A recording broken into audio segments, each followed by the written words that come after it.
Some time ago, I started a series of videos on the life of Christ. And I've been doing other videos, but I thought I would come back to it, doing more of a harmony of the Gospels and just talking through the events. It is interesting when one of the books that I love a lot is the book called Harmony of the Gospels by A.T. Robertson. And as we look at his outline, we are now in what we would call the Galilean ministry. And we're trying to follow the Lord during that great period, probably from AD 27 to the spring of AD 29. We've looked in this section at the healing of Cana, the son of a courtier of Capernaum. We have seen the Lord's first rejection in Nazareth in Luke 4, followed by his new home in Capernaum in Matthew chapter 4. Then Jesus begins to call his disciples. We saw the 4 fishermen that he had called. Then we saw how he healed a demoniac on the Sabbath and the controversy that came.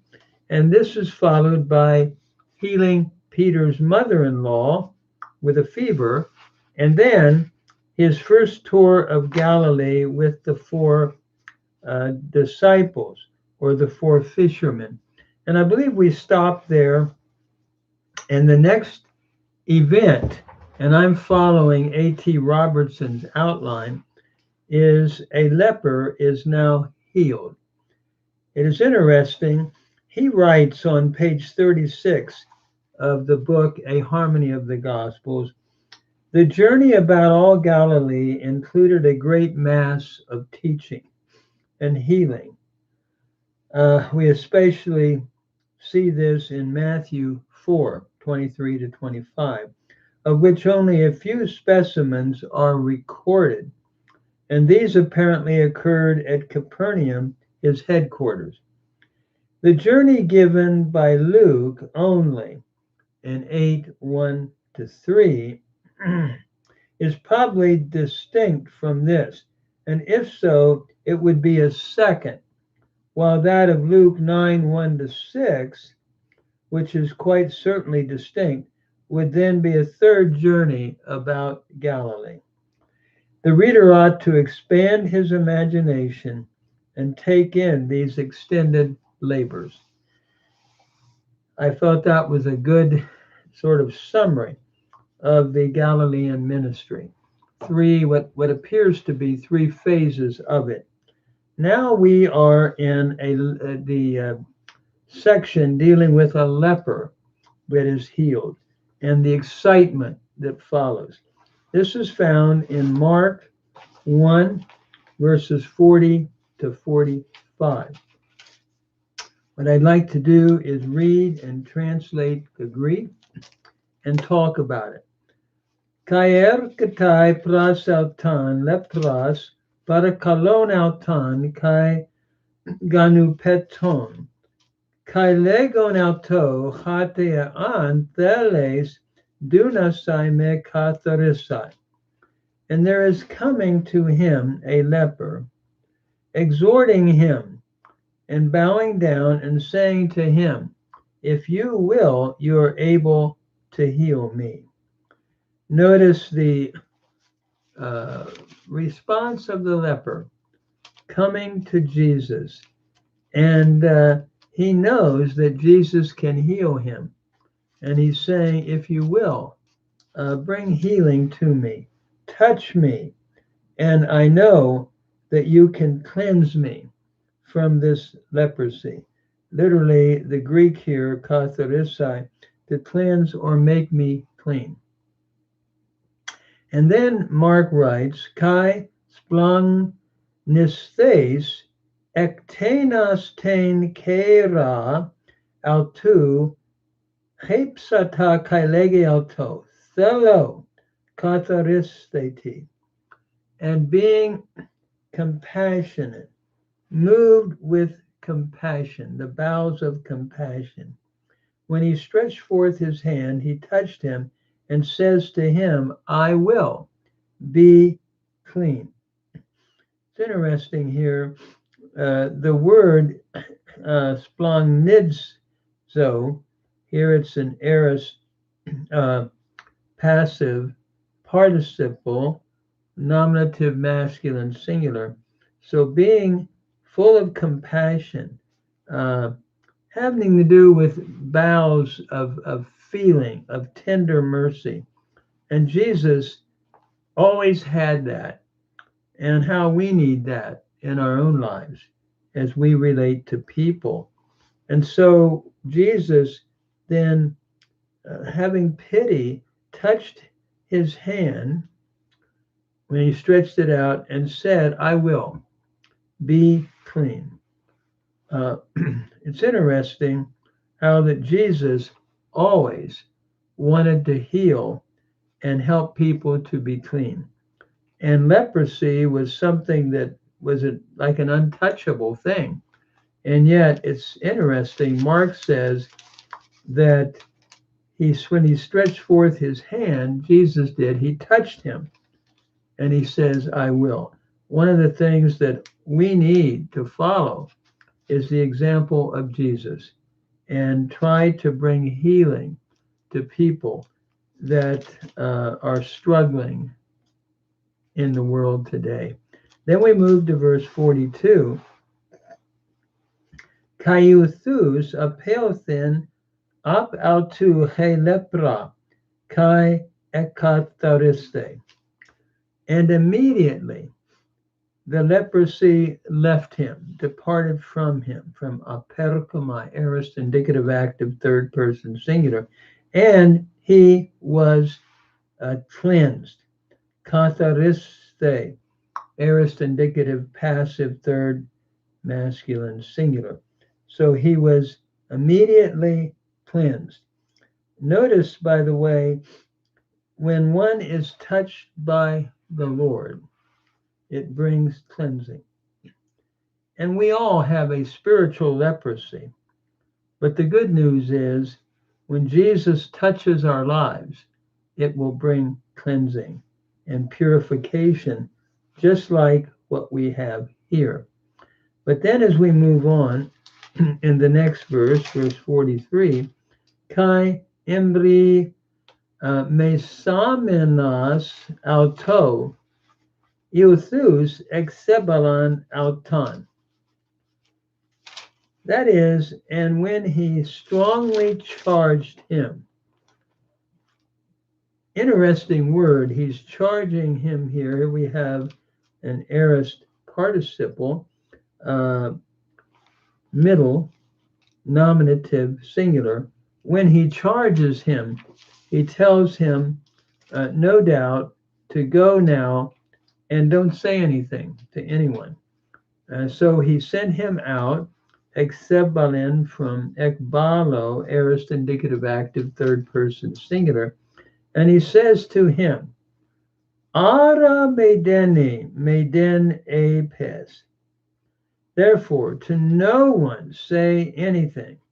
Al hupaga se autan dexanto re kai prasenikin peritu katharismusu ha praset taxin mouses eis marturian autois. Say nothing to anyone, but depart and show yourself to the priest, and offer concerning your purification that which Moses commanded unto a testimony to them. This goes back to Leviticus chapter 14, where the priests were to investigate and see if one came to them who had been healed from leprosy, to affirm that healing. It was interesting years ago when I was in seminary. the professor said, I bet these priests had not gone all over all of these areas of Leviticus 14 for a long time. And they had to get out their dusty notes to find out what to do because they probably hadn't seen too many people healed from leprosy. I'll never forget that discussion that we had in class when we were studying the life of our Lord. So again, the Lord wants this one to go and declare what he has done to the priest. And then we're told he did the opposite. Don't tell anybody, but notice, ha de exelthon erxate kerusein palan kai diaf femidzain tan lagan hoste meketi autan dunastai faneros eis palin exelthen al exo ep eremois tapois ein kai erkanta prasaltan pantathen. That is, and he went out and he began to preach many things and to spread the word so that he was no longer able to openly enter into the city, but outside in the desert places he was there, and they were coming to him from everywhere. It's interesting when you read this how that he wanted to tell everybody, and he wanted to herald and to spread abroad what the Lord had done. And it looks like what Jesus is saying is it's not time for my public manifestation. So he didn't want this to be made public, but because the leper was so excited about being healed, he went everywhere.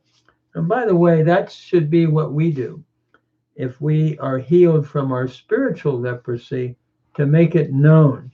And Christ, again, Mark is telling us, is the great healer.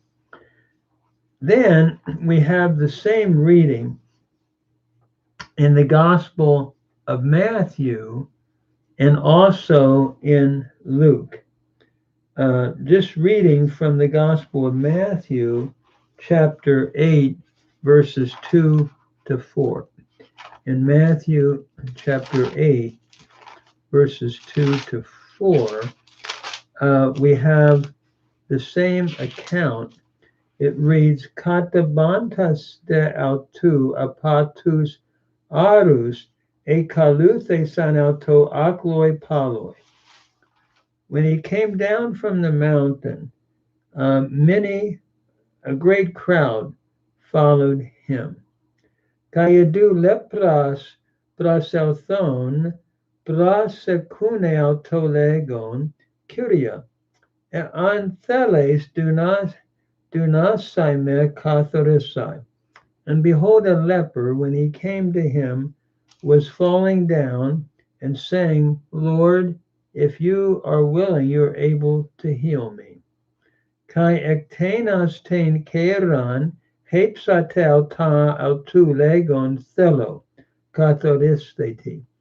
And when he stretched out his hand, he touched him, or stretching out his hand, he touched him, saying, I will be healed.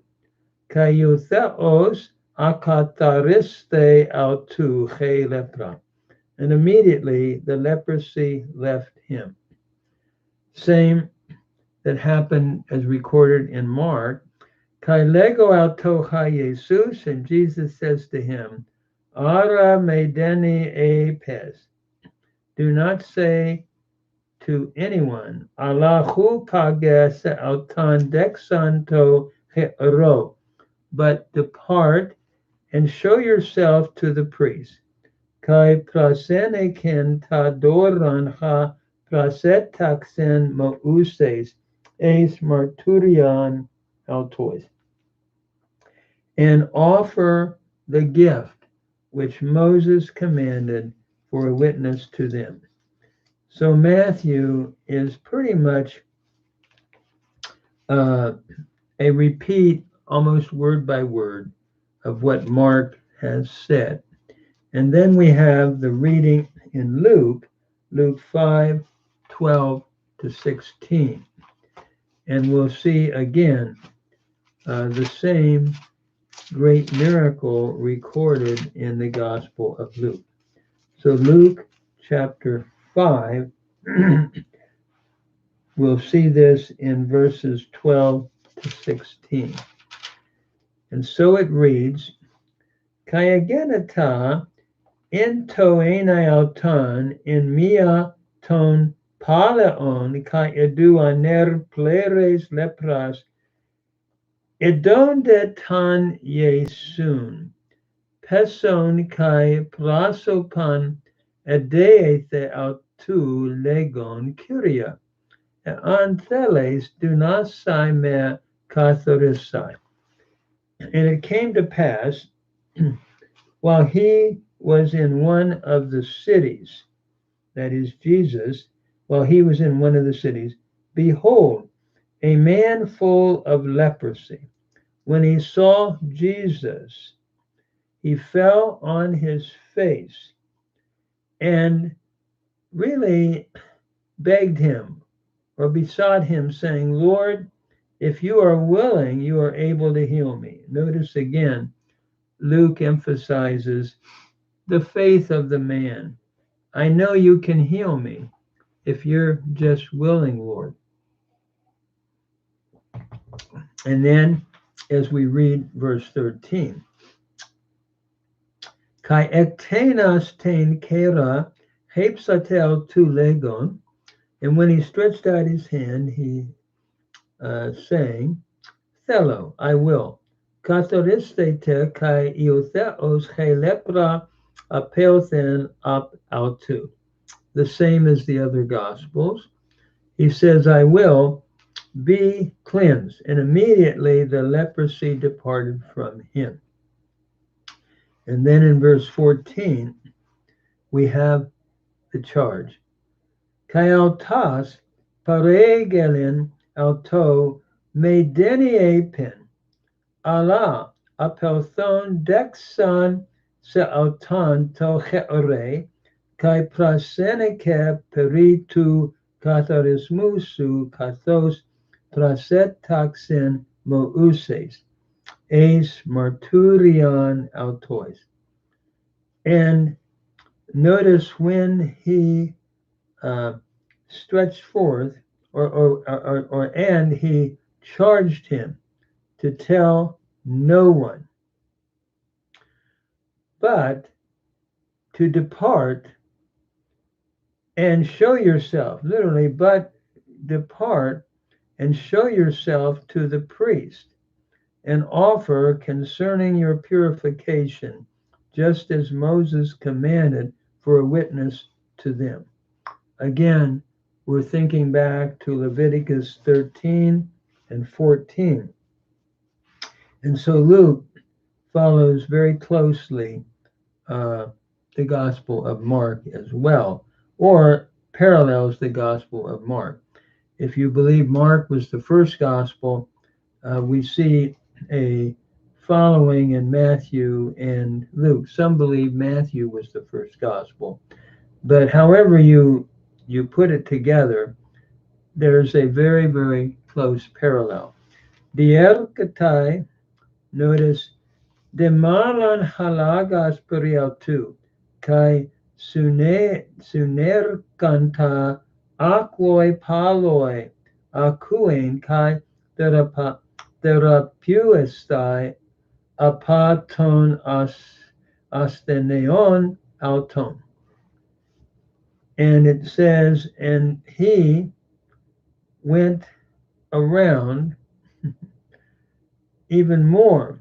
He went, and so much more, we could say. The word concerning him was going around. That is the word concerning Christ and what he had just done.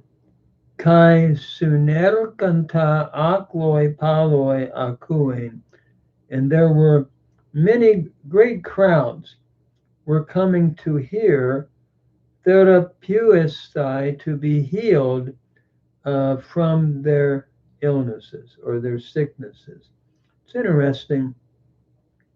In Luke, we see the great crowds coming to be healed from their sicknesses, where in Mark, uh, it says he could no longer openly enter into the city, but went to the desert places. And they came to him from every corner in the desert places. And so uh, we have this kind of parallel. The same thing is happening here with our Lord in Luke. Many are coming not only to hear, but to be healed from their illnesses. Altas de ein hupakoron in taishe eremois kai prasuchamenos. But he, and we have the same then about the desert, but he then was withdrawing into the desert places and was praying. So again, we see him going into the desert, no doubt after all the crowds were coming to him, he departed and went into the desert places and was praying.